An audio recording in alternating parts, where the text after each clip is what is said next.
अस्सलाम वालेकुम दोस्तों, welcome to my channel health P K. दोस्तों, इससे पहले हम इंग्लिश ग्रामर के 4 असबाक पूरी तफसील के साथ पढ़ चुके हैं।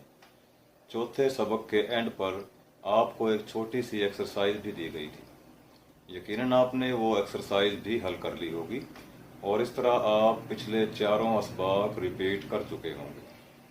आज हम अपने नए सबक में साइलेंट लेटर्स के तमाम उसूल बड़ी तफसील से जानने की कोशिश करेंगे कि किस लफ्ज़ में किन हरूफ की आवाज़ साइलेंट हो जाती है और किन उसूलों के मुताबिक साइलेंट होती है। हस्ब साबिक दौरान सबक अपनी पूरी तवज्जो कायम रखिए ताकि कोई भी उसूल समझ में आने से रह न जाए।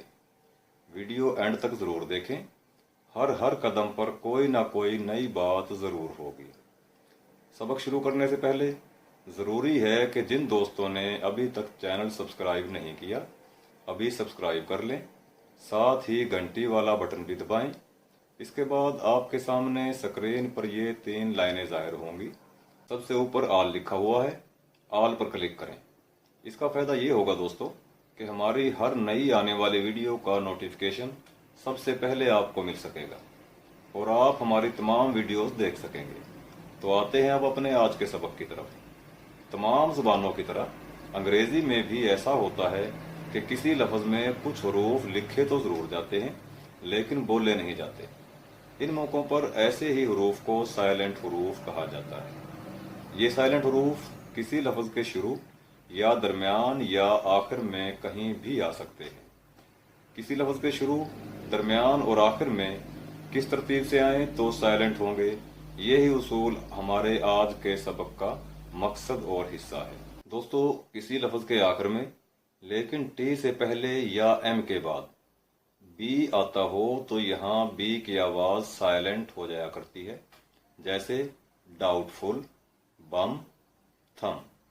ऐसे ही किसी लफ्ज़ में अगर एम और एन इकट्ठे आ जाएं तो यहाँ एन हमेशा साइलेंट होता है, मसलन कॉलम, ऑटम, कॉन्डेम।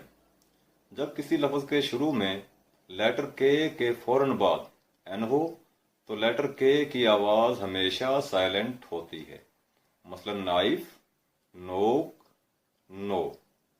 अगर किसी लफ्ज़ में एंड पर जी के बाद एन हो तो जी की आवाज़ साइलेंट हो जाती है, जैसे डिज़ाइन, रिज़ाइन।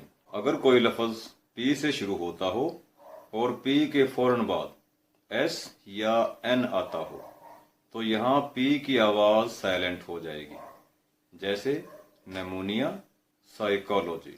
अगर किसी लफ्ज़ के एंड पर एल के बाद डी, एफ, के, एम इनमें से कोई लेटर हो तो एल हमेशा साइलेंट बोला जाएगा, जैसे should, could, half, calf, walk, palm, olive वगैरह।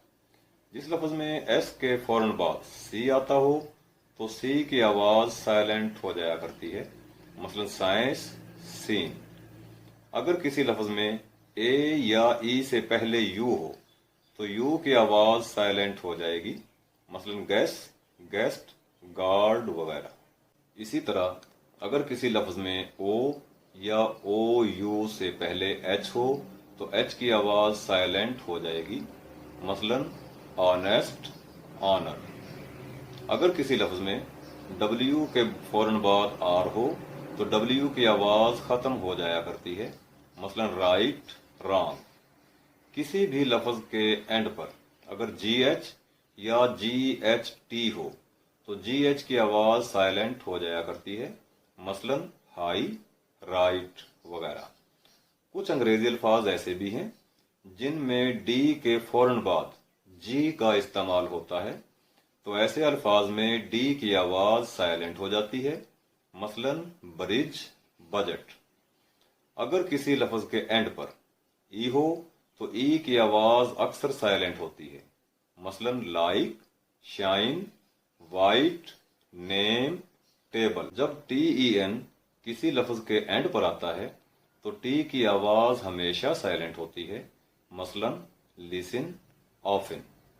दोस्तों, साइलेंट के अब तक बयान करदा तमाम 14 उसूल एक एक करके जहन में दोहराई कर लें और साथ साथ गिनती भी करते जाएं। अगर अब तक यहाँ बयान करदा 14 के 14 उसूल दोहराई हो जाएं तो ठीक है, अगले असबाक में हमें रहनुमाई मिलेगी।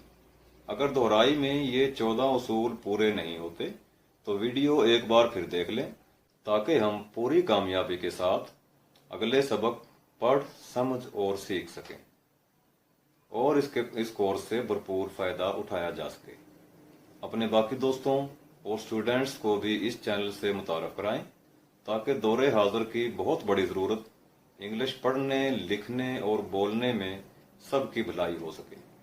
अब इजाज़त दीजिए दोस्तों, मिलते हैं अगले सबक में। तब तक के लिए अल्लाह हाफिज़, अस्सलाम वालेकुम।